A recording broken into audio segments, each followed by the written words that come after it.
Hey y'all, it's Michael. So this video is going to be a little bit more of a talk with y'all with the books. I'm trying to schedule my videos now. Now don't hold me on it. Where Mondays I would post something bookish, like a reading update, maybe a tag, which I haven't done in a while, a review, something like that. And then on Fridays are like more the casual vlogs. And I think that type of thing is going to be attainable for me anyway. For this video, as you can tell, I don't know if you know, but I have a new iPhone. Yay!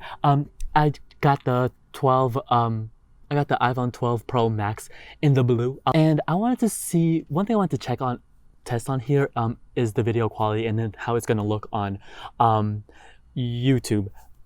So I personally, this is a personal choice. The reason why I don't film on my iPhone like as my main camera and why I bought like a dedicated vlogging camera is because me personally do not like the look of the iPhone. Now the audio quality, I don't know how it's gonna sound because right now I'm mic'd up, so I don't know how it's gonna sound coming from the point of source. And I think also I might have to tweak the audio a bit because I think someone's like car alarm or something's going off in this neighborhood because there's this weird, it's a flower on your head. Oh my gosh. I wish he was one of those dogs where he loves to wear clothes because then I could like, you know, dress him up and stuff. But come to find out, he doesn't like that. Oh my God. Why are you sneezing during Corona? So first off, let's talk about overall reading for this month. As you can tell, last week on that video, I was like really enthusiastic, and I think that momentum is going. Now, right now, because work is a little bit hectic, it's a little bit waning, but I think it should pick back up soon. Okay, so the first book is Florida by Lauren Groff. This is the short story collection I'm reading. I'm going through it really slow. I'm halfway through it, and so far I like it. It's really different. Thematic wise and writing style wise, I think it's really cohesive. That's one of my favorite things about it, is that it definitely has a mood. For me, you know, there's like rhythms to certain writers. Like it's like I can sense the rhythm of the writing, and here this is really different in the sense that it changes so much, but so far I'm enjoying it. It's interesting, but will it be my favorite short story collection? I don't think so. So I finished Weather by Jenny Ofel, and I just started on A Children's Bible, a novel by Lydia Millette. So I just started on this.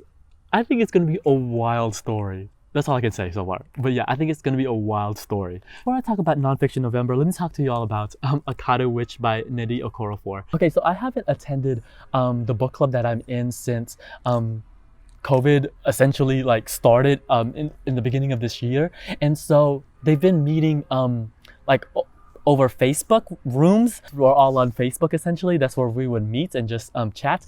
But the problem is that every Friday that they would meet, I would either be working or something would always be happening during that Friday. I literally arrived at the library after work. I arrived there at 5:57 p.m. They close at 6, and you know, I am one of those.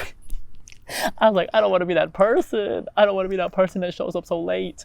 Because you know, I hate it when people do that. So I was like, oh God, especially as they're about to close. I was like, please, I don't want to be that person. So I went anyways, and luckily Natalie was there, and she noticed my caller ID because, you know, on curbside. She's like, oh yay. She said, try to read it, but even if you don't, come and join us for the meeting. And I was like, okay, sure. So I tried to read it before we met, but unfortunately that didn't happen. But the amount that I did get, I'm really enjoying it. And my first impression of this is I can just tell this just seems like a fun book, if that makes any sense. There's a lot of books where I always feel like it's just like a fun read. I think this is what it is. And the concept of the magic, I don't know that much about it so far, but the way that the world is built and the way that magic is used, the juju, I think it's so cool. It just seems really magical. I'm really liking it, so I'll continue with that. I'm not that far into it, so yeah, there's that. I haven't gotten that far into this, but I'm about to reach the halfway point. Usually once you reach the halfway point, you get to like the pictures, so I'm almost there, so that means I'm really close. First off, this is so fantastic. I do have a little bit like this is one also with the books where I'm loving the information and I'm learning so much. But I do have a few like I want to say gripes, but I more wishes than anything, especially when Lewis starts talking about his Gandhi approach to all the racist people that he's encountering, especially about this like with empathy and kindness. And I'm not gonna lie, I am at that point in my life where that is not possible. And okay, not okay. I want to say not possible, but less likely for me, anyways. And I think that's what's so intriguing about, especially looking at this from a 2020 perspective, since this was written, I believe, at like the end of 1999. To that, I wish there were more philosophy of how Lewis approaches.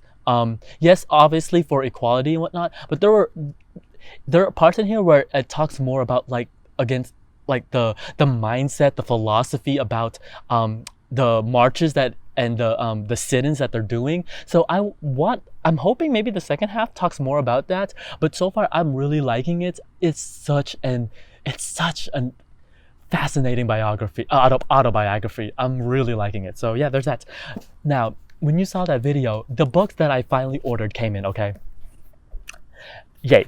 Now, you know, since this book is huge, the next one I'm going to read is obviously the small one. This one, the Body Papers, a memoir by Grace Tulusan. This is a memoir, and she is Filipino, and I'm super excited for that. I mean, my Filipino sister, we gotta support. So yeah, there's that, and then this other one, The Other Slavery by Andre Razande, that one, and then this I'm gonna say for December. I can already feel it. It's gonna be the book that I'm gonna read in December, similar to The New Negro. This book, first off, it is huge, but I know it's going to be good because like over like 100 pages is the bibliography. It's gonna be a lot. And plus, can we just talk about this portrait right here is so nice. This is a really nice portrait. So yeah, there's that. So that's how my reading is going. Yeah, I'm excited to try this camera and see how it looks and feels and see like how it handles color grading, because I'm not sure exactly with the HDR, because I don't even know if it's doing exactly the Dolby yet. So we'll see how that goes. So if you read any of those books, let me know. Yeah, I'll see you later. Okay, so I'm just gonna test the lighting changes on here, especially since it's like golden hour right now. It's doing pretty well actually. This is the wide angle focal. I'm not gonna lie, y'all, I hate that. I personally don't like this type of focal length because I don't know if you can tell, because you probably can't, but it always has some sort of distortion. I think it's cool for like certain shots, always has some sort of distortion. And for me, the type of videos and photos that I enjoy myself personally, I don't like it. I don't know if I can show it to you right here, but it always some sort of distortion or like elongation at the edge of the lens. It doesn't look that great. People use this type of like for certain type of shots, but also there are people who know how to misuse it. Let me just say that, because it makes them look it makes them look a certain way to finesse on Instagram. So yeah, there's that. So yeah, it's not that bad. I mean, I personally would never use it, but that's just me. Look at the fringing. Oh, see, this is normal, and then oof. Oh no, I don't like the zoom. It looks awful. So this one doesn't look that bad. Let me see how did I admit. It's nice. Oh yeah, okay. This ain't that bad actually. It still looks sharp. It doesn't look that bad. So this is the front facing camera. Actually it doesn't look that bad, but yeah, like it's not compared to like my Sony camera, the sky is blown out compared to my face. Like look, see. Oh. It's not that bad actually. Go get your toy over there. You see it? Oh, you have sleep on your eye. Bro, you're strong.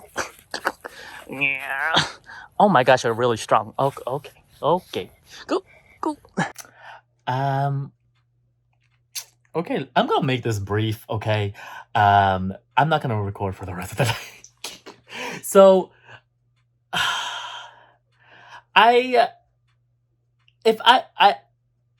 would not choose this There's a reason why I don't record a lot on my phone. Um, and I think it's because it messes up my workflow. I'm so used to popping my SD card out of my camera, and just it's transferred so fast on my on my laptop. And the reason why is because in case you don't know, transferring, you would think this is one of those things where, like, what do you think something that is would be easy but is actually difficult? This is one of them. Transferring files from your iPhone to a PC is one of the hardest. Like, it's harder than it's has to be. Like, it's especially I didn't realize, I should have thought about it. Like, oh, come on.